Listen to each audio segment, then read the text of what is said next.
with the black T-shirt. I like it. You did. You got the memo with the black T-shirt. Hi, everybody. My name is Philip Gilpin Jr. I am the CEO and Executive Director here at Catalyst. Thank you for joining us for the next edition of the Catalyst Storieroad series.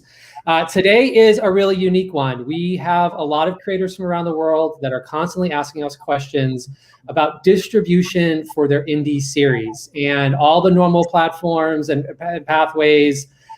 We get all those questions, but we're starting to get a lot more questions about all these new OTTs that are popping up. And so we have some special guests here with us today that are going to get deep into the weeds, hopefully, on the mechanics of OTTs, how they work, why you should be looking at distributing your series on them. So with that, I will hand it over to Jordan in just a second. I am going to be working behind the scenes to answer your questions. So if you're watching live on YouTube and Facebook, just pop your questions in the chat, and we'll try to get to them later on in the hour. So that's it for me. Jordan, the show is yours. Awesome. No pressure. It's good. It's fine. Hey, everybody. Hi, everybody. My name is Jordan Elizabeth Gelber. I am an actress and producer and the CEO and founder of Starbaby Enterprises, which is a marketing and production firm here in New York City, as well as the new launching OTT platform coming soon. I am joined by two of my favorite people that I'm going to let introduce themselves, but please meet Michael Dutcher and Ramfis Myrthil. Guys, introduce yourselves to everybody. Okay, Draw straws. Who goes first? I'm Michael Dutcher. I'm the co-founder and CEO of Bespoke TV. We're a digital television network focused on beauty, fashion, and lifestyle programming in Los Angeles, and we're available in about 50 million homes as of today. Oh, congratulations. Exciting. Awesome. That's cool. Hello, everyone. I'm Ramfis Myrthil. I'm based in New York, but I work, everywhere. I tell stories around women, people of color, and the queer community, marginalized voices. That's the kind of stuff I make. A good 80% of my work is in that world, and the things that I'm creating are in that world. And I'm a big champion of, supporting these communities. It's my responsibility, and I enjoy doing it. Great. Both of you guys have been so inspirational to me, and we've had the pleasure of really starting to collaborate in this unique time that we have, because while we've been stuck in quarantine, we've all been building relationships and making exciting content and also educating people on the opportunities available to content creators. As some people may or may not know, I specialize in not only creating content, but curating content for distribution. That's one of the ways I work with Michael. At the same time, with Ramfis, he and I work on educating content creators and industry professionals on how to break into the industry, how to be seen better. And he's been very informational in terms of investing and producing and getting your name out there and understanding the festival circuit, etc. So guys, I have a couple exciting questions for you. Because it's a fantastic Friday. So let's get into it. I really want to know independently, what inspired you both to create and develop projects in the entertainment industry? How did you guys get into it? Michael, why don't you go first? I started out actually in the music industry. So I've kind of spent the last 20 years of my career where media, entertainment, and technology come together. I'm always interested in great stories. Ultimately, go back to cavemen. The cave drawings were about telling stories and continuing to bring those stories forward through generations. And so anytime there's a good story, I'm into it. And I have been forever. And I don't think it'll ever change for us as a people.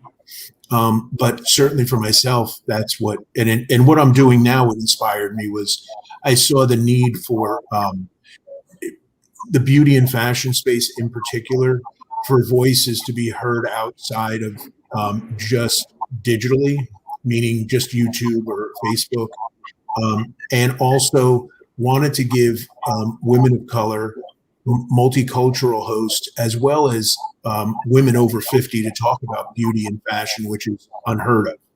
No one thinks that women over 50 should have anything to talk about, let alone beauty and fashion. And so that's a couple of the things that inspired me to do what I'm doing today. Awesome. And that's one of the reasons I've been so inspired to work with you, because I think it's great that both of you are passionate about giving voices to people that have not had the chance to really break in the way that they'd like to. And Ramfis, I know that's such a big part of your journey and your inspiration. Yeah, well said. I actually started in the business as an actor. I started in front of the camera, and it wasn't really by choice. My ex-business partner back in the day got cast in this movie with Michael Imperioli, and he told me I should come read, for this. And I'm like, what? Don't I need to go to Juilliard or something like that? And long story short, I got my 8x10 in color and black and white. I started doing a ton of extra worked on American Gangster and my Naked Brothers band. And, I eventually got, like an agent and manager and started going out for like legit stuff. And, I was booking a lot of commercials and corporate stuff, but I wasn't booking the films and the television work that I wanted. So I was really frustrated. And I met this actress, from Hollywood that was really awesome, that done like everything, theater, film. And, she was just working a lot. And, she was kind of typecast in certain roles.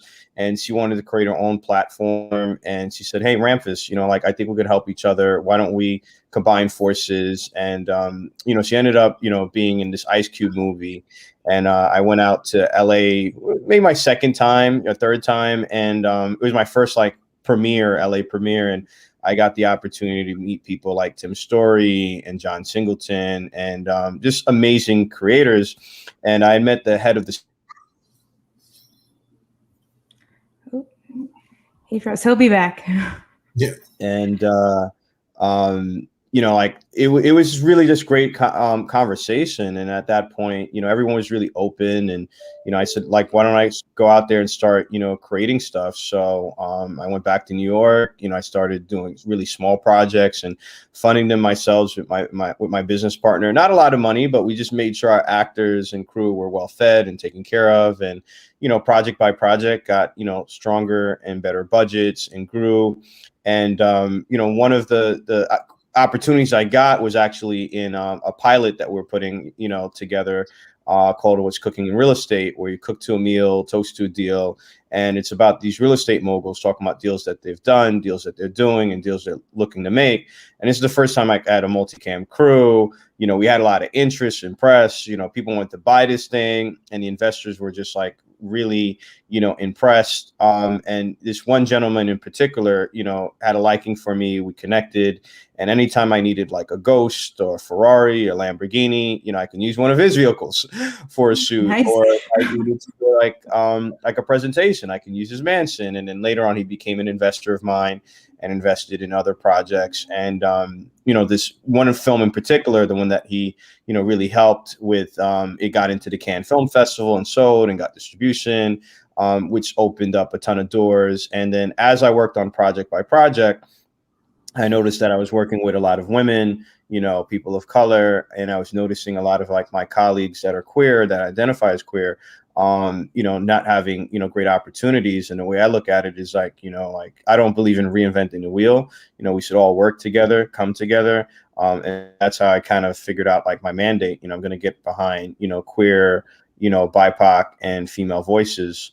And like my goal as a human being is to leave people touched, moved, and inspired. And one of the best ways to do it is through filmmaking, because people aren't reading books like they used to. Attention spans aren't there, but people will hop real quick and watch something on YouTube or Vimeo or on Netflix or Hulu or Amazon or any of these places. So that was kind of like my journey, and what's really inspired me to get behind these voices, tell these kind of stories, and kind of land where I'm at. So much and so inspiring, like both of you guys. I think we all are passionate about the industry. We want it to be a part of it. That's how we all fell into it. Ramfis, I understand too well. I remember back in the day, it was black and white headshots. People forget about that. But I think it's exciting to hear how you get into the industry, you start learning different things, and you start taking control and understanding what it means to have more control and the opportunities not only that you can give yourself, but you can provide to other people. And that's what I've loved so much about getting into the streaming television world, the OTT space, the series development space, because as we've seen, I hate to say the term web series, but web series is where it's at. The digital series world right now, like you said about books, Ramfis, digesting content in chapters has been something that people really want to marinate in and be inspired by. Why do you think series have become such like a hot ticket item at the moment in the industry? I'll jump at this one first this time around. Go ahead. I mean, I think a big thing of it is that, the pandemic, you know what I mean? Like people aren't able to go, when the pandemic first happened, people weren't able to go to movie theaters. Movie theaters were, shut down. Everyone's at home, and at first I think no one kind of worked the first like few weeks or maybe the first couple of months. Everything was kind of on pause. So, you couldn't really go out to do anything, maybe do a walk in your neighborhood. And if you weren't reading, you were probably just like watching, material. And because, of where we were at the time, there wasn't enough like material, I think, there was just high demand. And, people were, I think at one point, like 40 hours a week, just streaming, the average American I read was streaming, 40 hours a week. So, I was reading, on social media where people are asking for recommends, like, hey, I watched everything. Like everybody saw the Tiger King, and that was such a huge hit. And it proves, and, Don't F with Cats was another one. And because of the success, they decided to make it like a narrative series, which I think Nicolas Cage will be starring in as like the Tiger King. But it kind of proved, and Netflix, their stock had rose. Amazon stock has rose. All these places were just like killing it. And it was just, people felt safe. They could watch some, like material from their home. And it was really interesting because, like I have, I'm very old school, very old fashioned. I still have like my Magnavox television, in my room. And it's like a regular TV. It's like a big television. And I remember when I bought it, when I got it, you know what I mean? It was like $400 or $500 for this thing. And it can't do anything these TVs do now. But if you go into Best Buy now, you can get like a 32-inch for like $200, and it's like doing a lot more than that. And it just kind of shows you that, there's such a high demand and supply for this. And, people are just putting out TVs left and right that could stream, the Rokus and Apple TVs. People feel safe being able to watch material from their home, and they can watch as much as they want when they want. There's no rules or regulations. And yeah, so I think that's why it really boomed. The pandemic really changed the play on everything, and everyone had to adapt. You saw studios, that would never, release and do a day and day doing that now, because in order to survive, they had to be able to compete, with the streamers. Definitely. Yeah, I mean, I think we look at it from a little bit different perspective because we're 100% unscripted. So, what we're doing right here because of the pandemic, people are accepting as television. Yeah, I mean, when late night TV went from we can't continue to play repeats of our old shows, these guys were in their basements or attics, talking to other people in their basements or attics in an interview show. And I think what it shows is, first of all, great content and great information and narratives are always work. The format, I use the old example of my dad when I was a kid had this idea that on Sundays we should go for a drive. I have no idea why this was popular, but it was. And he was a New York Giants football fan. I grew up in New Jersey, and we'd drive, and he would literally, like, this is old school radios where you could like play with the dial and get through. And until the static overtook the play-by-play, he would listen. Probably a half hour of it, he was listening to 30% of the play-by-play, 70% static, but he was so interested in the content. And that's why I think that, series become valuable, because if they can actually tell a story and get you engaged in the story, you'll vest and continue on. The downside of a series is you have to get them to come back. And, everyone who talks to me, like yesterday, someone asked me a question, like, who's your competitor? I'm like, anything that people can do when they're not asleep. Like, that's my competitor. So, like to get a series, and especially if you're going to do it, Hulu style, where you're going to, roll out one a week, getting people to come back is not easy. So hope that was a helpful answer. Oh, yeah. I mean, it's so interesting to me being from the consumer end. There are so many options from where you can digest content in series format at the moment. And it's interesting from, a producer perspective and a distributor perspective, and also a sales perspective and a creator perspective, all these different things that you might not consider had you not seen from how the other half lives, so to speak. And a lot of people have been hearing the term OTT and streaming television. We know about Netflix. I mean, Ramfis and I talk about the Netflix mandates, what they're looking for, all the other big box players that now are OTT, which for those out there that don't know what it means, OTT means over the transom, over the top, out of the box, however you want to buzzword it. But it's pretty much a digital virtual network. But, Michael, I think you can go more into it. And for those out there that don't understand what those types of networks are, can you go more into that? Well, OTT is anything that's delivered outside of the cable, satellite, or traditional television distribution methodologies. And so really the easiest way to think about it is it's changed. It's been blurred, but it used to be, when I say used to be, like 5 years ago, it was if you brought your own device, then it was OTT. Today, you can get cable and cable providers over a Roku box.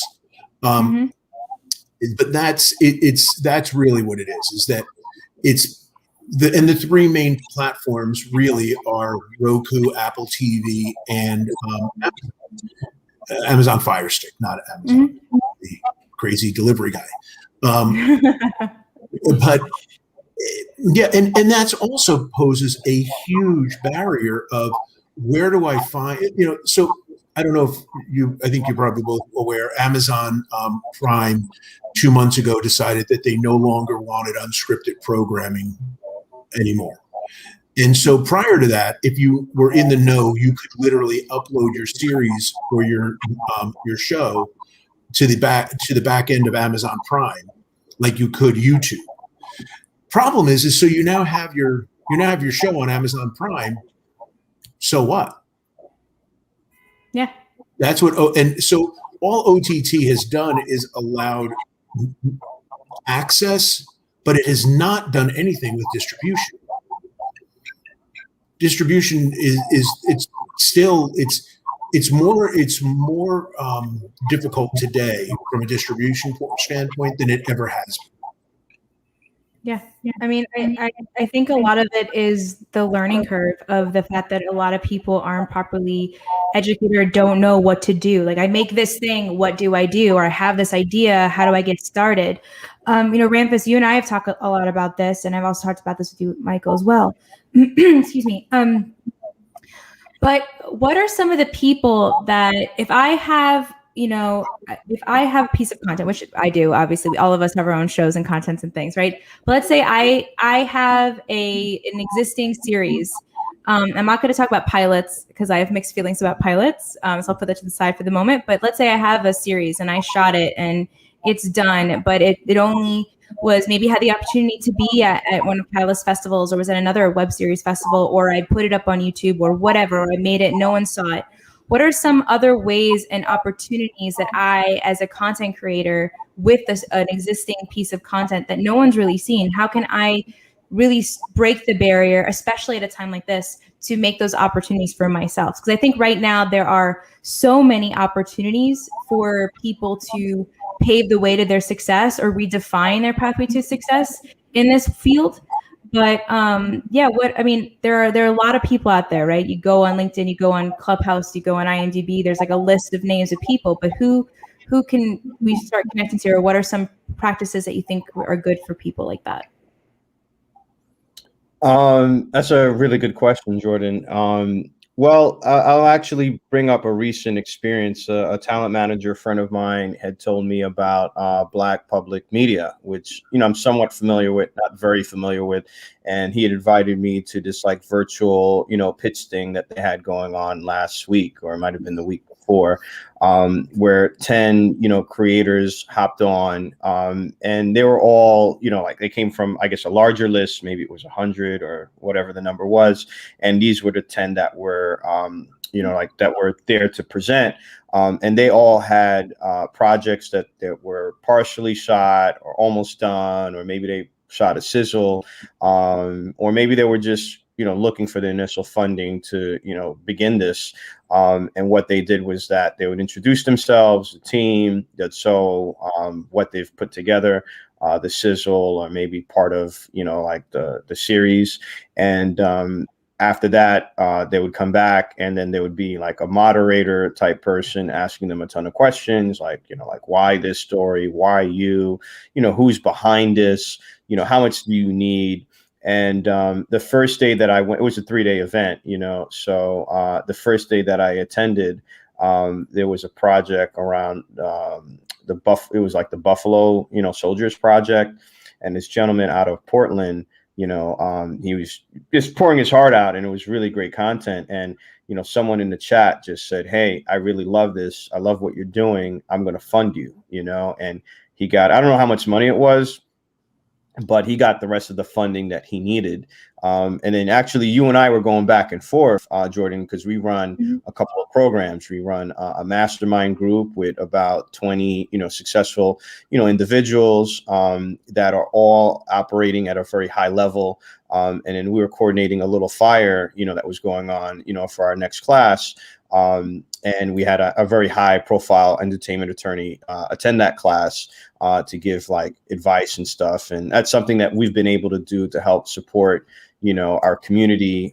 So that's, a sidebar, if you ever need, guidance and consultation, you can reach out to Jordan and or myself, for that. But the whole point of it is that while we were having that strategy, call about the fire, there was another show that was pitched, and that got funded. So I kind of missed, exactly what, how it got funded and all the pieces, but, the following day, the same thing happened. There were multiple projects that got funded, and there were networks that were on, and a lot of these, projects that didn't get funded, on the spot, now there's eyes and voices and, people interested in what they're doing. So maybe it wasn't someone online, but maybe, they got the viewership, and, someone else may want to pick it up and, give them the money or the distribution. It's not the typical, and these aren't like, $1 million offers. It's, maybe 100,000, 500,000, 400,000, but what it does is that it allows the creator to have more control, especially like if they're doing it themselves.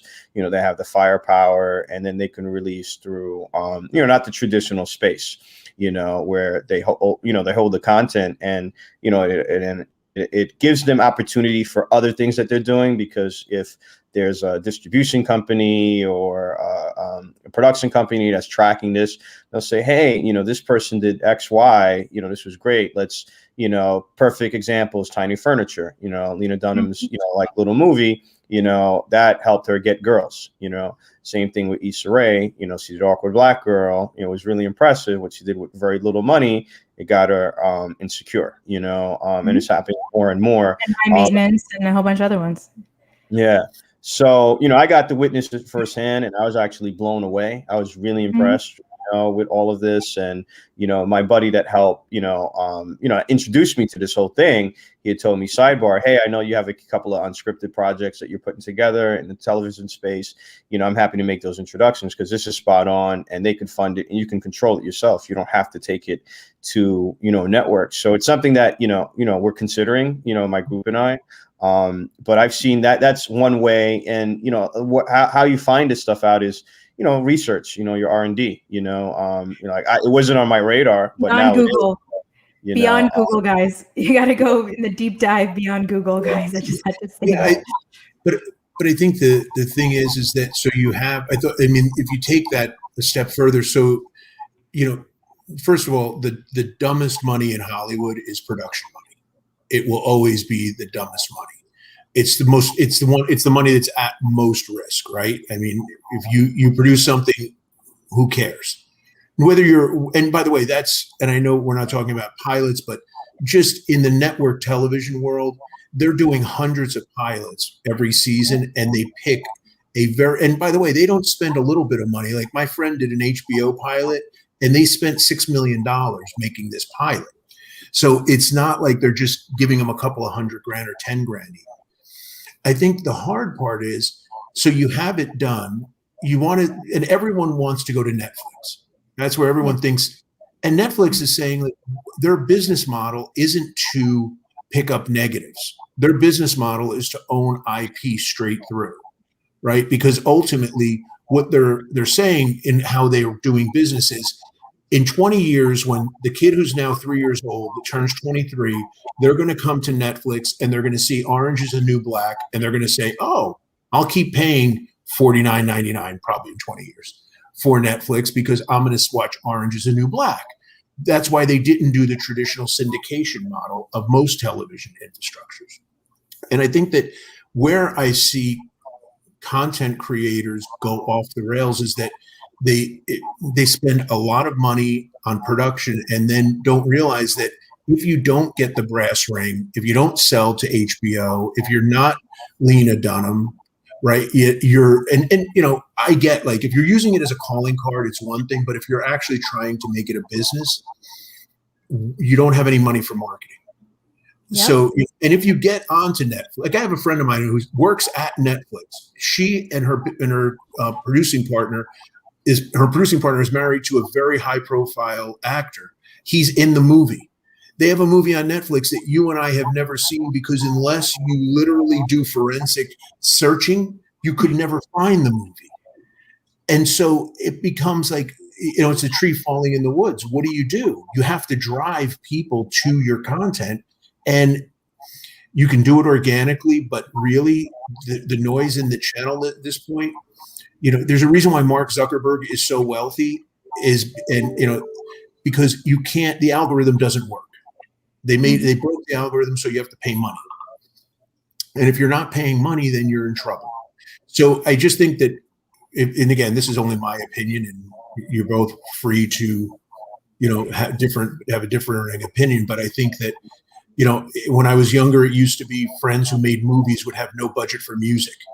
Like they'd come to me and they'd be like, hey, can you get me, the Rolling Stones and for my film? I'm like, no, I can't get one for your film because you have no money. You spent it all making the movie, and you didn't think that music mattered until you watched the movie with no music.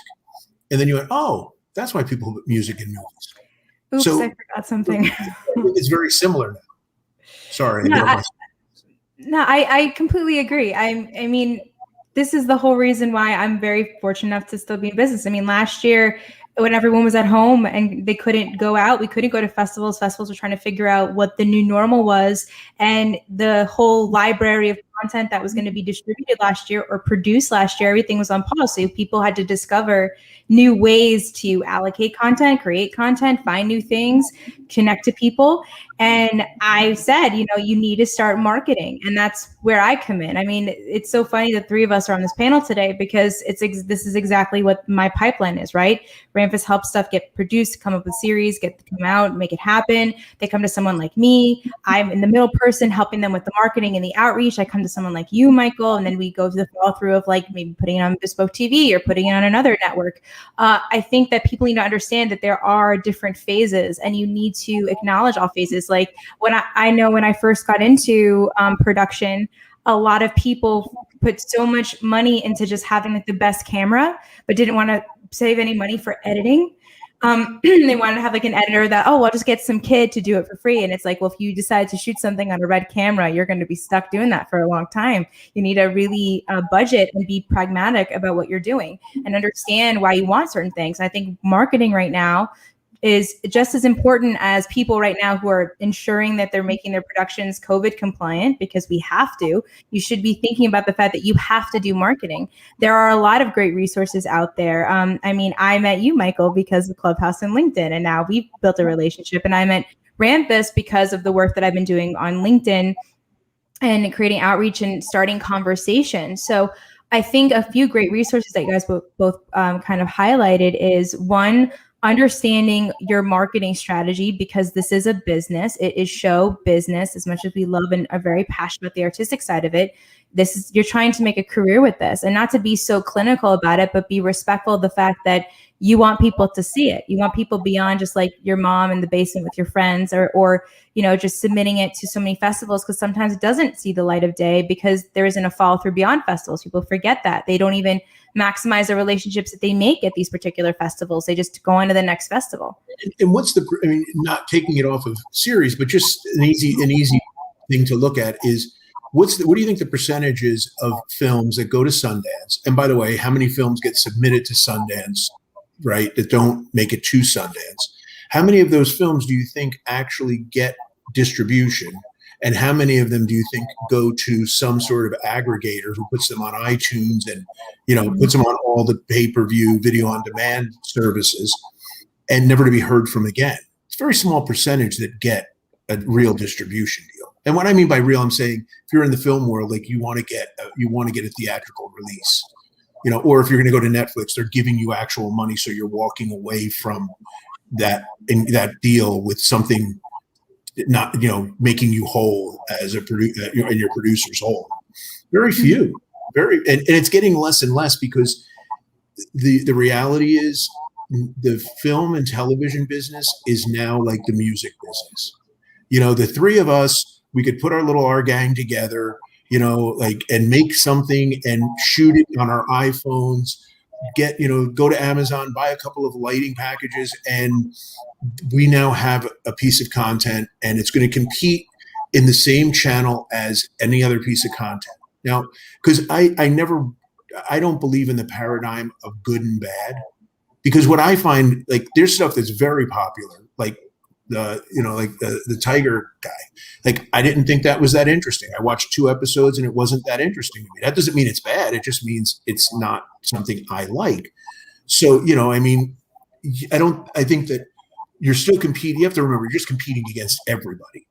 And for people's attention, because when you sit down to watch something, you don't say, oh, I really want to support someone I don't know who has something that I'm not going to enjoy, so that they feel good. Like, people don't do that. People watch what they want, what they enjoy.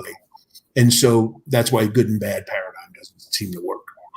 Definitely. I mean, I think that it goes along with, like, taste and beauty's in the eye of the beholder, and there's something for everybody, but people need to also respect the process, and it goes twofold, right? So with a lot of people, when they say they want to get on Netflix, it's a lot of, oh, I want to get on Netflix. Well, why? Because people come to me all the time. I want to get on Netflix. I want to get on Hulu. Like, these are the places that I want to get on. And I say to them, well, you want to get involved in a network that's going to treat you as much as respect you as much as you respect them. And if they're not doing some sort of marketing push when you get there, maybe, think about that. Is that the best option for you? That's why they're studying about different micro networks like yours. But when people go backwards to what are all the materials that I'm sending out, they don't really properly present themselves. I see that a lot. And I know, Ramfis, for you, this is something that you deal with. How do you think, what are some of the, I would say, like the big no-nos when it comes to putting a pitch together, whether it be a deck or just your one sheet or your treatment or whatever? What are some ways, or maybe even just conversation, however someone may want to have a pitch go together? What are some things that you think people should stop doing? Let's call them out together. Really good question, Jordan. Actually, it's funny enough, I had a pitch, a couple hours ago for a project, and I got really good feedback. So, I went there with a deck, and a sizzle reel, and this person, basically said, the deck looks really good, looks great. I get the tone. But the thing is that the people that are reading this deck, they probably have 30 seconds between another meeting. So, what needs to be on there has to be streamlined, big, bold letters. Pretend you're talking to a 10-year-old. You don't want it to be super sophisticated. It shouldn't be too long, like straight to the point. You want to keep the artistic, vision, of course. But a lot of these people, they don't have a lot of time, you know what I mean? And they're just going to like look to see like, okay, this, like have a good comparable of what the show is like and have it be realistic, something that makes sense, for your show. And then they're like, wait a second, this is such and such that meets such and such. Okay, I get it. Okay, it's this, it's that. It's straight to the point. 1, 2, 3. So you definitely want to have a very strong, lookbook or deck or Bible, to get their attention. And then the same thing with the sizzle. You don't want the sizzle to be like too long. You want it straight to the point. It has to be beautiful. In this world that we're in, it's really competitive. So, production value is important. It can't look like, I'm not saying you can't shoot it on an iPhone, but it has to look professional, like good lighting, there's always this thing, I feel like people can be green with this. It's like, oh, I have a, like what you were saying before, I have a red cam, or I want to get that. It doesn't matter about the camera, it's about the DP, you know what I mean? Because if you have a great DP, they can light anything up, whether it's a DSLR, if it's an Alexa Mini, if it's a Canon, you know what I mean? If it's a Red, it's really about how they're able to frame things and lighting and all that. That's what you're investing in, not the camera, it's about the person, putting that all together. So putting, the right resources, is really important. So I think anytime, I have several, projects that I'm shopping around that are scripted and unscripted. And the main important thing is that we're making sure like our deck makes complete sense and it's not confusing, it's straight to the point, it's simple. And then our sizzle, same thing, or it doesn't overwhelm, people. So you can visually see it. Okay, boom. And then it'll get like the next, meeting or, the next step forward. But I think those are the two things that are really important, Does that help clarify that? Yeah, definitely. I think when it comes to the pitch, I've seen so many people right now, they make these very large, robust, oversaturated pitches, and they all the fluff they add takes away from the story, takes away from the really big why of it. Like, why should we listen to this right now? Why does this story need to be told? What sort of impact is it having? And if you like, it's no different than any other business. When you start a business, you talk about what the why is. If you can't clearly represent that in the pieces that you're presenting, I think that I see a lot of people who lose from that. They become very selfish reasons why they're creating stuff, not for the bigger picture of the art of storytelling. I mean, that's why we all love this. I love storytelling, how we can how can we change lives, how we can make impact through film and television. But that was very, very helpful, Ramfis. I actually want to add, Good, please. I want to add a couple things, actually, I just thought of. The one thing that, common sense isn't that common. So I'm just going to throw it is that, you don't want the deck to be like such a format. You know what I mean? Like, so let's say the format is, the deck is so big and then the person's trying to open it. You don't want to send things that become problematic. If it becomes problematic, they'll say, oh, I'll figure it out later. And then they'll never come back to it, or they'll just be turned off. You know what I mean? Like if the deck is like, because sometimes I get these decks and you can't open it and you got to do a lot of work to open it. So things like that, misspellings, you know what I mean? Like I get pitched all the time and the things it's like spelling errors all the time. So it's like, wait a second, like, you could have, this is something simple that you could have done, things like that, checking for errors, grammar, run-on sentences, just presentation. You want to show up the right way. And then this is unrelated to what we're talking about, but it is related. I was on this panel thing with FX, UTA, and some other talent manager, and then Sugar 23 a couple of days ago, and they were just saying what they're looking for right now. No one wants to see anything about a pandemic. People are trying to get out of that. So no pandemic series or unscripted, scripted movies. Nothing around pandemic. People are tired of watching things that are depressing. So, you can still make something dark and depressing, but, I was on a call with this company yesterday, a distribution company as well. And they said the same thing. Like, we're looking for adventurous, uplifting, exciting, everything that came out of Sundance. Sundance traditionally, a lot of the stuff is heavy and dark, good stuff. But he was saying like right now there's not a lot of content, in the stuff that he's looking for. So they're just buying genre, but that's what he's really looking for. Things that escapism, adventure, uplifting. And this is the same thing that the folks at UTA and FX are saying, like, that's what we're kind of like looking for, like we don't want any, negative Nancy, Debbie Downer, material. So for those of you that are creating, pandemic material, because it's easy to shoot or whatever, or it's what you're going through, people don't want to watch or see that or hear that anymore. So I just wanted to throw that out. Definitely. Yeah. And the last thing I'll just add to that sales pitch is, yes, make it easy. And if you want to use something like DocSend, if you're sending around documents, and also you're absolutely right. You have to answer the questions, not just these two questions, but why you, why now? Mm-hmm. If you can't answer those two questions very clearly, it's hard to make a pitch work. Yeah, I want to go back to something Ramfis said. I want to talk about mandates. I'm just going to say that right now, but I don't want to ask that yet. I want to wrap up with that, but I want to really talk about one specific thing. So when it comes to, right, we have the pitch, we've made it, and now we're going to the next place. I think a lot of people are under some mirage of what they assume is going to happen with their project or their product as when it gets distributed. Michael, I know this is like really the nitty gritty when it comes to what these digital networks, these streaming networks, these OTTs, the world of integration between how things are just thrown out there from a financial standpoint. But what are some of the expectations and the reality of the marketplace in the OTT world? Well, I can only speak for my experience, and again, we're very much in the unscripted. Yeah. So I can't speak to scripted.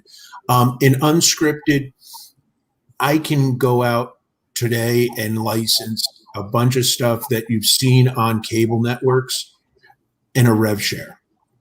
So unless we own the underlying IP, we're not going to give you anything up front.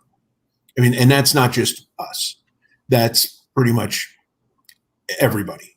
And again, if you're talking about like Netflix, Hulu, and you're selling your IP and you're selling a project differently than what we're talking about. Most of the people that create content don't sit in meetings with major agencies or major distributors.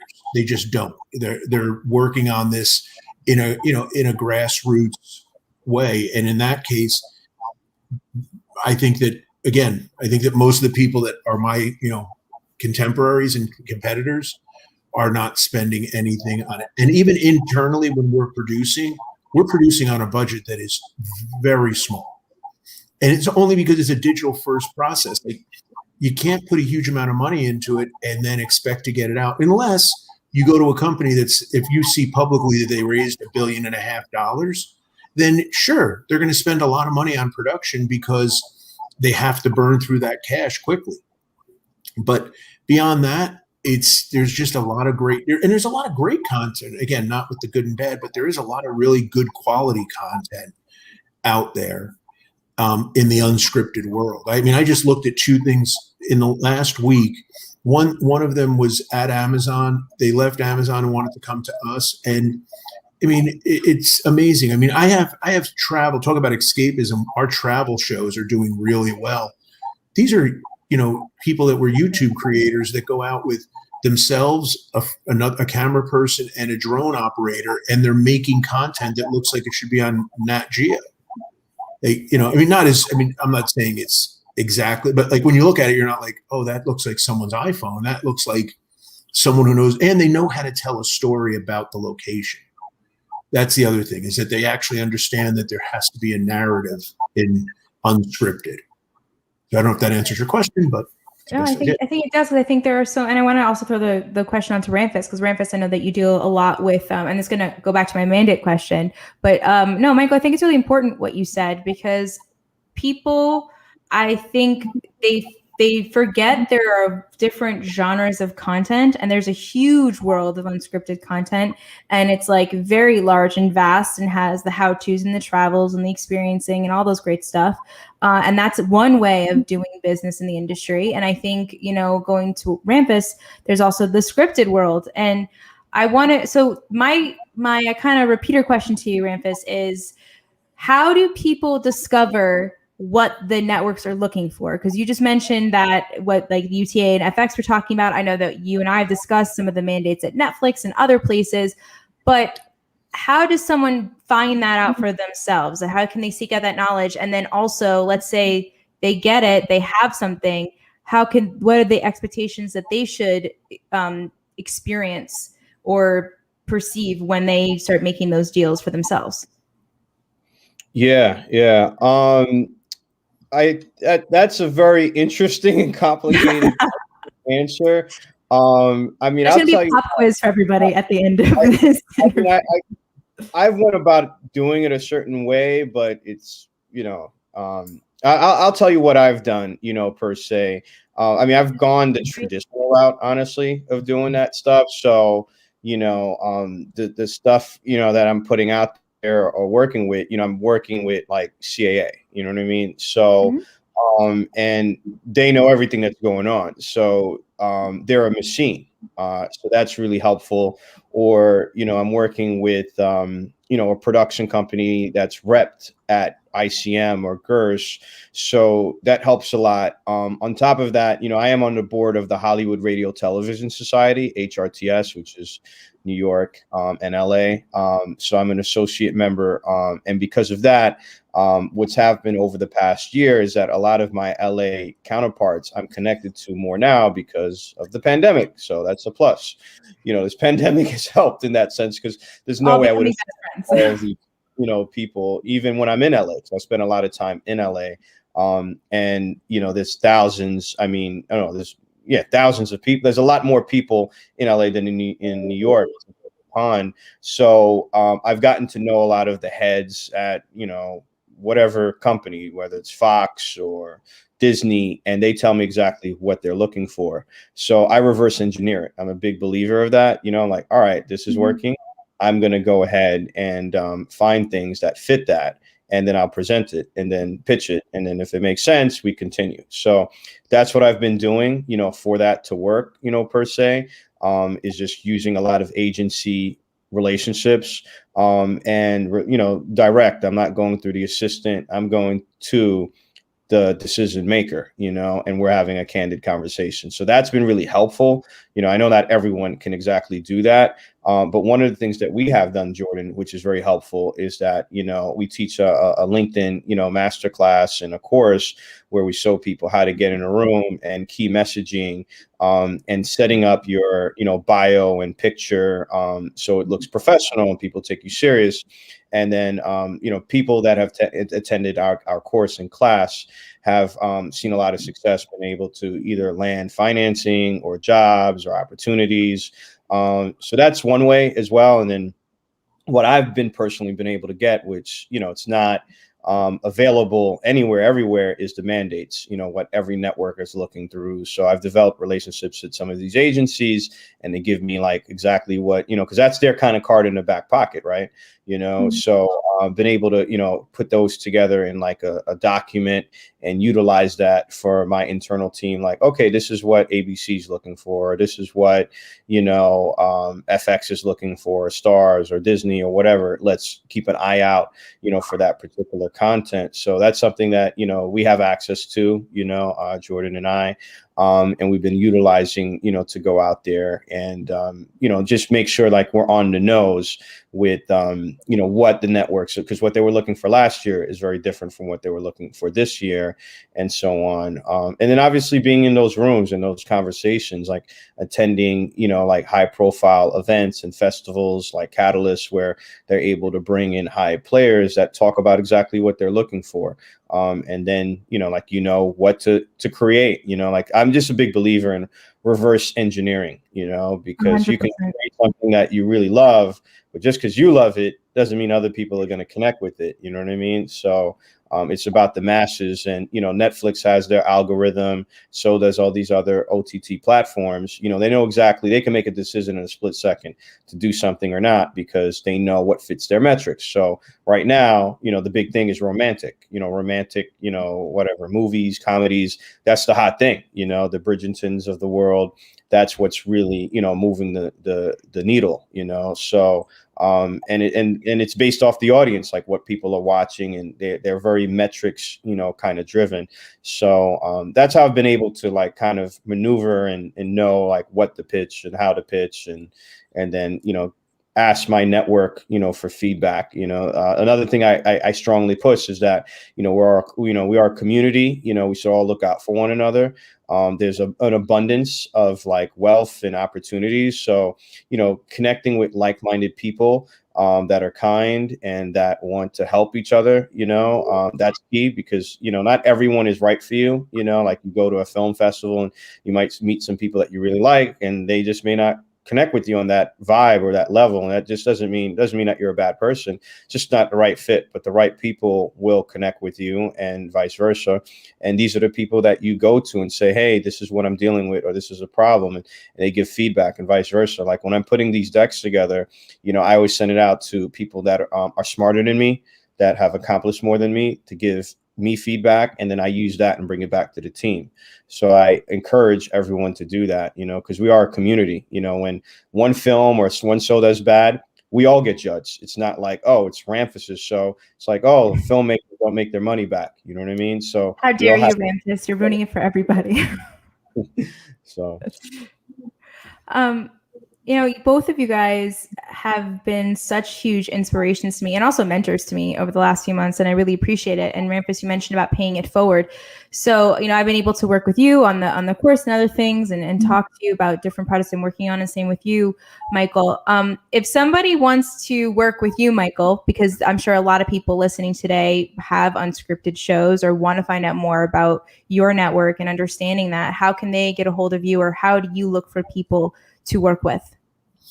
How do I look for people to work with? That's a good question. This first question I can answer easier. How to get in touch with me?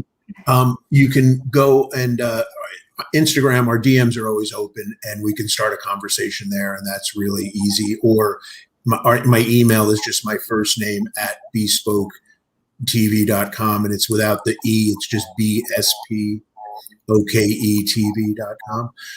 And again, I'm just looking for good stories. Reasonable production so that people can hear it and see it. That's, hearing is actually, audio is really important, and sometimes people aren't aware. And then just, I want to do business with people that I like. I've gotten to a point in my career where I can do that.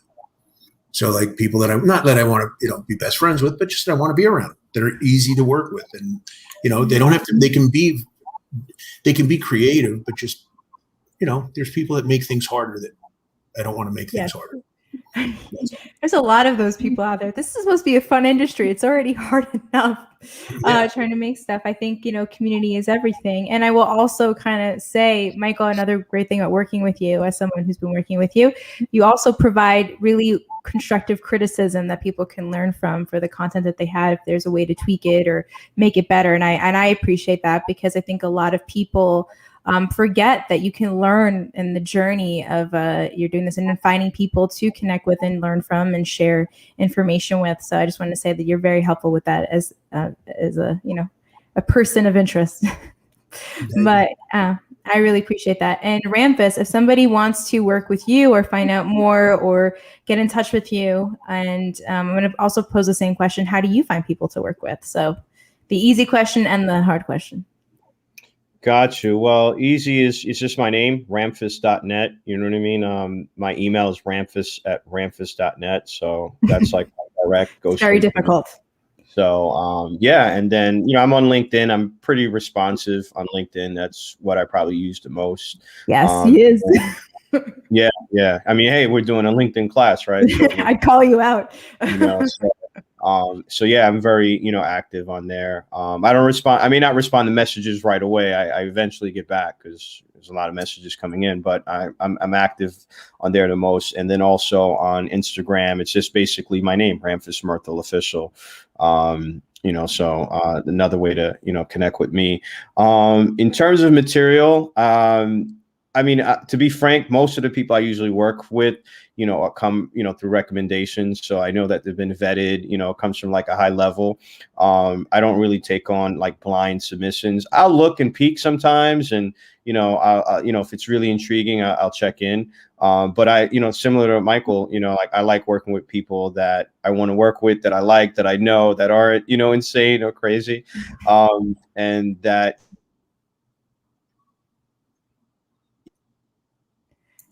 welcome back. He's here. It's just so difficult to put, projects together. So you'll be able to see me, right? It paused or whatever. It paused. You But look great.